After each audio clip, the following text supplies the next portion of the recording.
Hey, what's up guys? Welcome back to this epoxy cherry slab that I've been working on. This is part 3 on my episodes of making this happen. So today I'm going to be doing my second pour on these big voids here.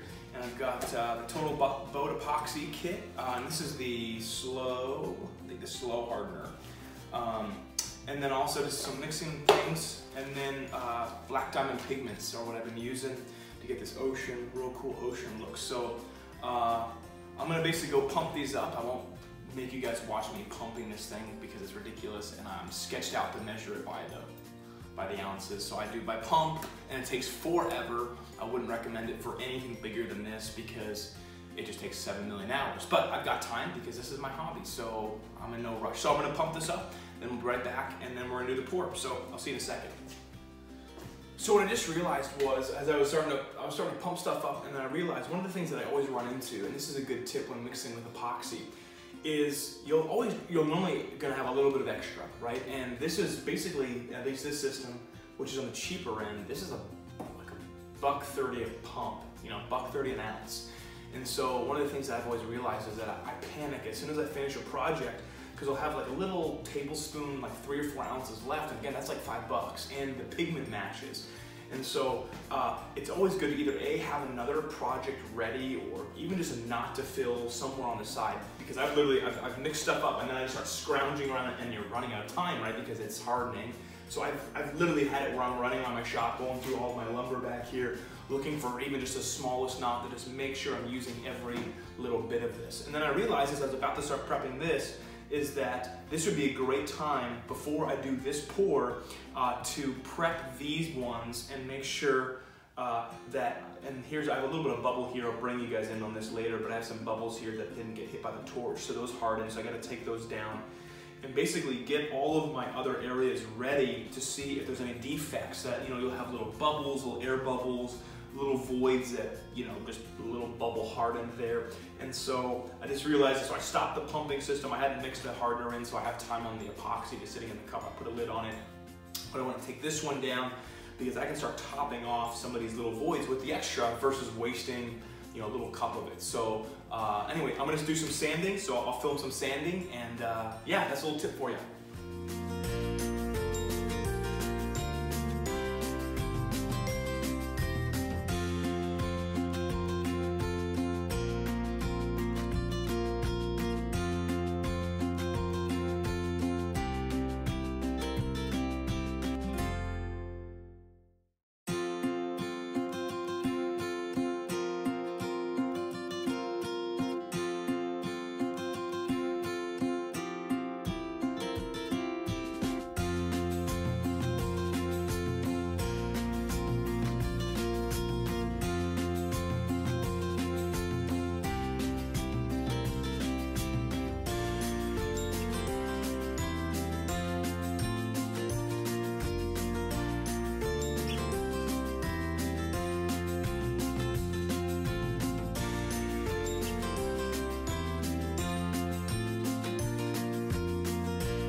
So I just spent about a good 30 minutes sanding all this epoxy down, and my video ended up dying because I was going on low battery, so I had to plug into a charger.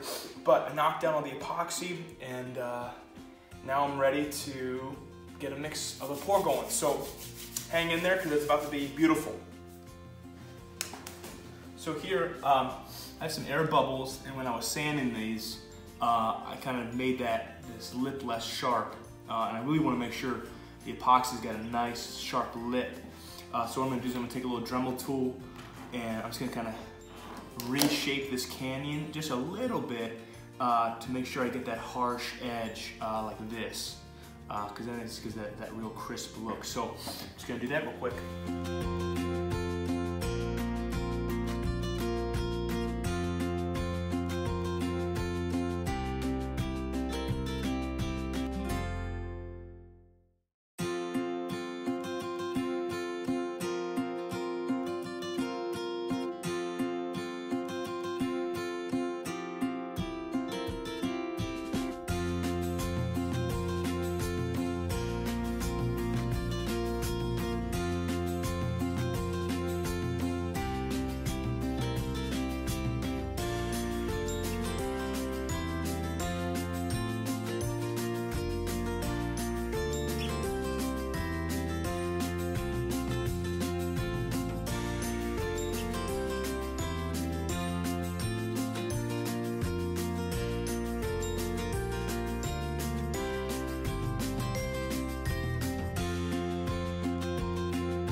Okay guys, so took some time and measured out my, doing a 24-ounce pour, and I've just about got this fully mixed up. And then I'm gonna add the pigments and do my second pour on these two voids here.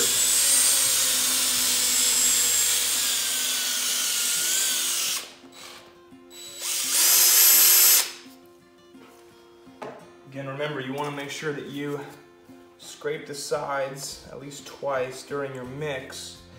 Just make sure, and scrape the bottom, just make sure that you got all of the hardener and the epoxy off the edges so that's getting a really thorough mix, okay? All right. So, now we're gonna mix our pigments. Again, I'm using Black Diamond pigments. And no, I'm not sponsored, because I'm not that important. So, oh, I feel like that was a lot, but what are you gonna do?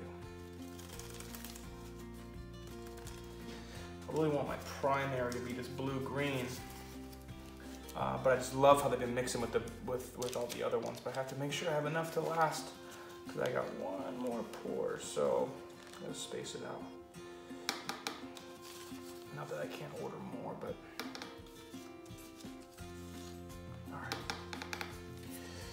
I think I'll have enough for another pour, but that's what Amazon Prime is for. And that totally rhymed, that was amazing. All right, here we go.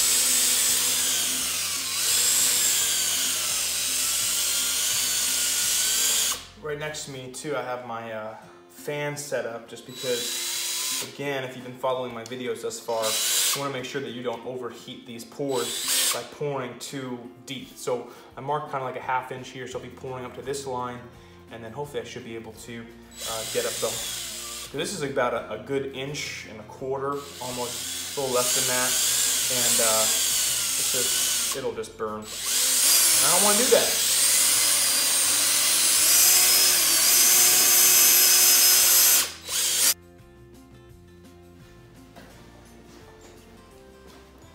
All right, we are all set and ready to pour.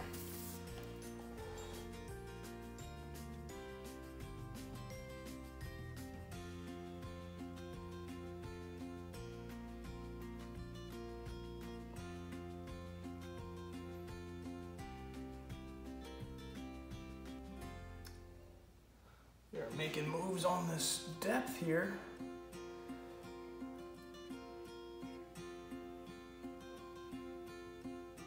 Nice and steady.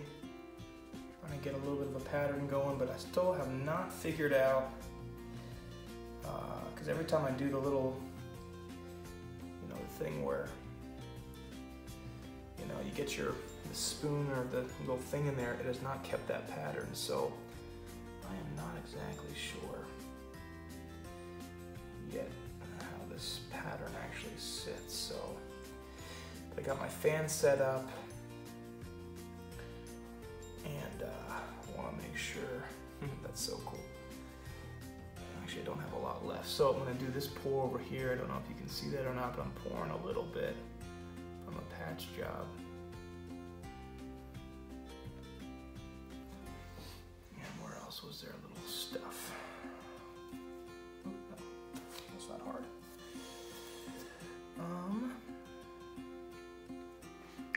Well, sweet. I'll come over here and just do the rest. Hoping that does not overheat.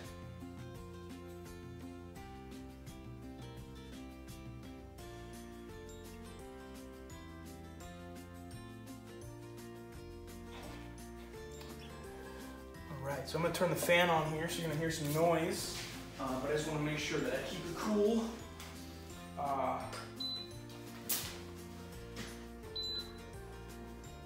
So, actually, I will do a quick torch. Make sure I get the air bubbles go out.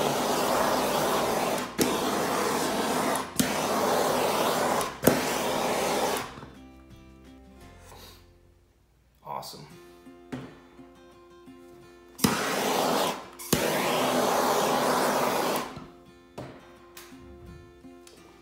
All right, I'm gonna turn this on and we're all done. So thanks for watching, you guys. And I'm gonna do another one tomorrow.